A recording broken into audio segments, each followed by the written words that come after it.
I would say double it for people out of work.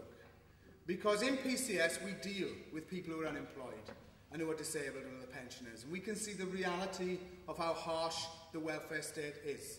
And it's getting harsher. We understand that when you come from a place like Merthyr Tydfil, where Ian Duncan Smith can just glibly say the people of Merthyr are work shy and they should get on the bus and look for work, well, we did the research.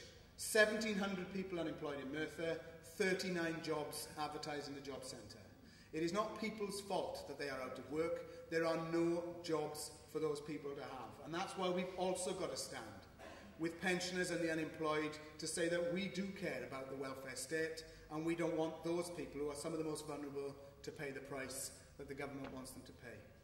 So we step back a minute and we see the size of our challenge. We want to defend our kids' ability to get a better life's chance and get educated. We want to stand up for pensioners, stand up for the homeless, the vulnerable, the unemployed. We want to defend jobs in the public sector and in the private sector, and we want to stop the government carrying out this massive austerity package where we pay the price for what the bankers did. Now that's a big ask. And if you want my honest opinion, this is the biggest battle that many of us will have gone through for years. This will probably mean more people are affected even than things such as the Great Miners' Strike in the 1980s, because this affects every community and everybody wherever they work, indeed if they're not in work or if they just use the services that will shut, like the libraries and the swimming pools, and see the cuts that are made. So this is a battle that we face. And if you're going into battle when the stakes are this high, I think we have to be clear about what is needed and determined to do everything we can to win. And I just want to say these things about winning. The battle is huge. We need to unite people. We need to ensure that we all stand together. We need to ensure that all the politicians feel the heat of people in their council wards and in their parliamentary constituencies to say, if you are voting for cuts, we are going to campaign against you because these cuts affect us and they affect our lives and our families. We want politicians to stand with us, not to believe that they can look the other way. We need to argue for an economic alternative, but one that also recognises that it is a national scandal that Osborne wants to make £87 billion worth of cuts when there is currently £123 billion in tax that is avoided, evaded or not collected, mainly by rich people and by corporations. When Sir Philip Green, in one body swerve, invests £1.3 billion in one shareholder's dividend in his wife's name in Monaco, he avoided paying in Britain £243 million in tax in one body swerve. What could the council in Bristol do with 10% of that £243 million? What services would they not have to cut? What houses could they build? What better services could they provide? That is one person's tax dodge in one share dividend. And yet the government, putting really clearly on display where they stand, told everybody in this country what they thought of Philip Green. Rather than tell him off, they brought him in to be a government advisor on making public sector cuts. Now I think that one story alone tells us all we need to know. They like the tax dodgers, they are their friends. They want them to advise on being brutal and butchering the things that we have fought for over the years, when these people, not those who commit benefit fraud, are the real scroungers in our country today because they got more money than they need to do.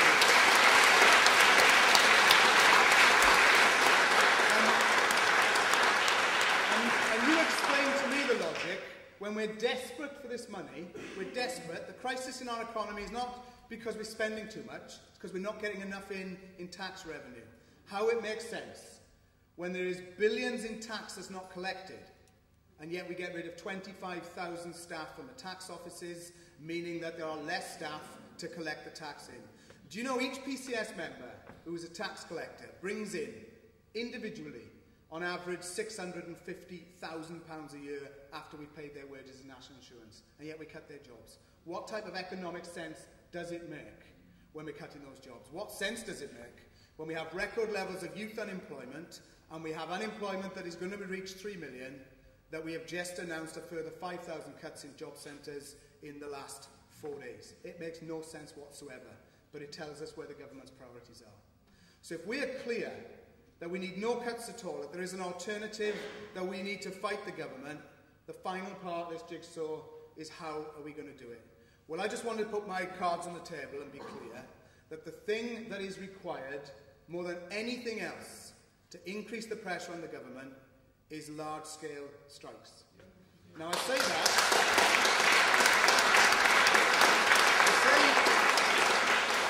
that not because I lie awake at night dreaming of lots of people being on strike, but because it is true.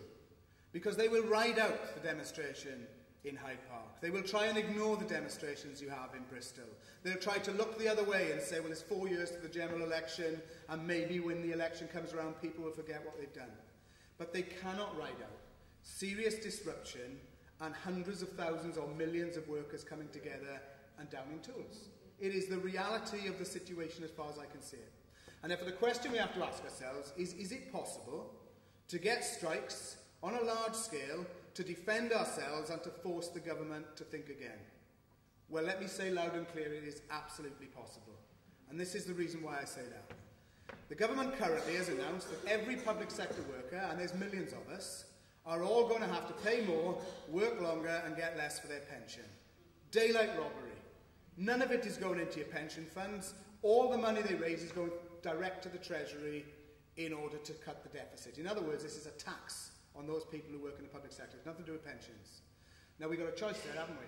We can sit back, let them rip up our contracts, and force you to pay more and get less and work longer, or we can say no.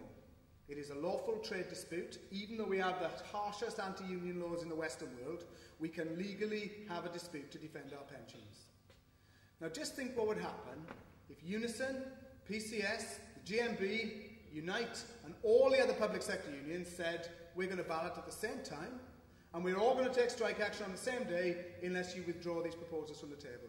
I tell you what I think will happen is what happened the last time the Labour government tried it in 2005, when they went from not even being prepared to talk to us to suddenly seeing that 8 unions had huge ballots for industrial action at the same time, and suddenly they negotiated and protected the pensions of those people who were in work at that particular time.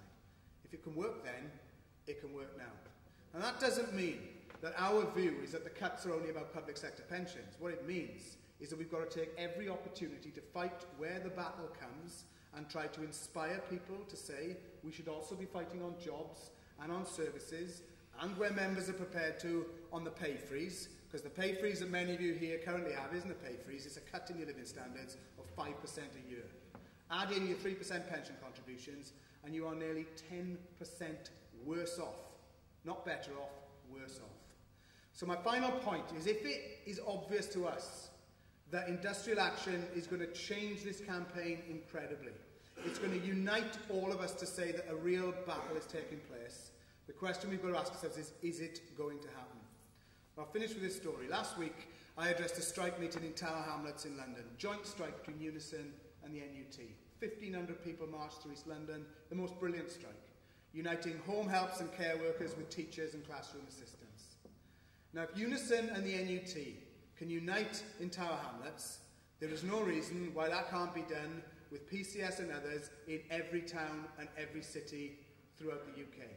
It makes sense. As my father told me when I was young, if you're going to get into a fight, make sure you've got as many people on your side as possible. He was absolutely right. I know teachers wouldn't say that's the answer, but he was absolutely right. They're lining up all of their forces to try and take away from us the things that we have fought for over the years. We need to line up to try to stop them. And I tell you what that would do at a stroke. It would not just show them we were serious, but it would inspire people to fight to keep their library open, to stop the sale of council houses, to keep the swimming pool and the local services open, to keep the nursery open. It will show people that we are all in it together and we are prepared to try to stop them doing what they're doing. Now, tomorrow there's a meeting at the TUC, and on Wednesday every public sector union in Britain is meeting at the TUC. And that is where the unions have to declare their hand as to who's prepared to go for the action now and who isn't. At the moment, PCS, the NUT and the University and College Union are in talks to say that we are definitely prepared, now before the summer, to move to ballots over pensions, and in our case over pensions and jobs, and we're urging others to join suit. Now, I tell you what will make the difference between that happening or not. Whether PCS, UCU and the NUT stand alone, or whether everybody else supports us, depends on what you do. Because every union activist and member should be asking through their branching upwards, what are we doing in the GMB, in Unison, in Unite, in the other teaching unions? Why aren't we joining that struggle? Because our pensions are being attacked as well, and why aren't we all lining up? And if all of us build that pressure, join those unions who believe the action needs to happen before it is too late, then I think we can turn this situation around and we can show them that we are not going to put up with it lying down. If we don't do it, if the jobs continue to go, if the pensions are cut, the pay freeze stays and the services go from the communities, it will be very difficult to get back the things that we have now for years and years to come. And therefore my final point is another thing my father told me. You can tell he talked a lot when I was young, because he said to me the old saying. He said, when you fight for things in life, you're not guaranteed to win, and that's true. If I came to Bristol and said, you all go on strike and I promise you we'll win, I'd be a fool. You can never promise that you'll win. But the saying goes on, if you never fight at all, you lose every time. And the reality is, if we don't fight now, our welfare state will be slashed, our NHS will be privatised, our jobs will go, our community services will disappear. Britain, in the words of Brendan Barber, will become a more brutal, harsh society. I'm not prepared to let that happen without the fight of our lives. I hope you agree. I hope you're prepared to join the campaign in your unions and in your communities, because we are absolutely worth ensuring that we fight to defend what is so important. Thanks very much.